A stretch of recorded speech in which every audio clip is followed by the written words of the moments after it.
Good morning, everyone. It's Doug from Vermont Hoyas, and welcome to a visit with myself and Hoya nervosa. Hoya nervosa is a native of Vietnam. It's also found in China and Laos. This is a Hoya that took me 6 long years to bring into flower. I could never get it to flower under lights. I've had it out multiple summers where it never flowered for me.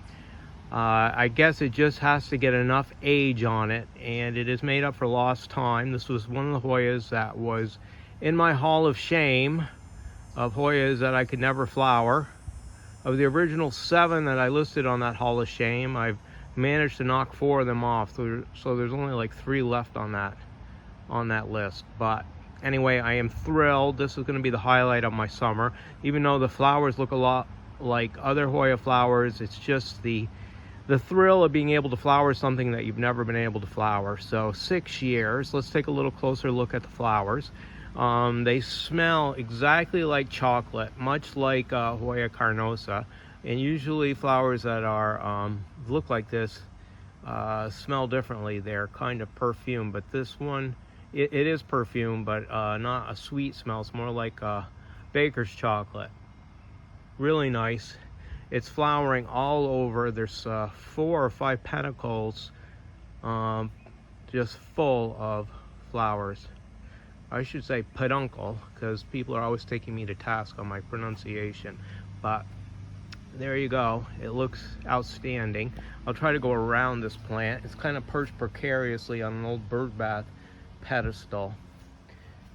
Take you around. Show you these. It is flowering on this side, up there too. Pull back around.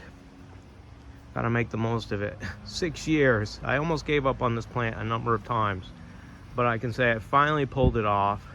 So those of you who wait a long time to flower a Hoya, just don't give up.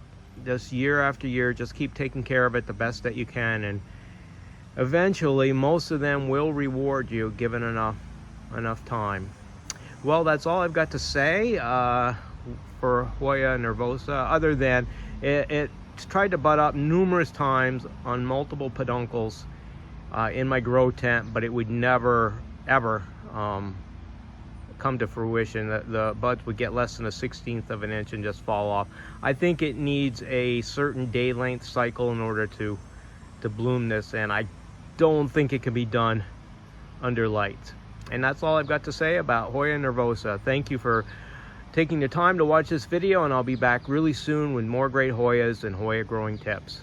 Thanks again.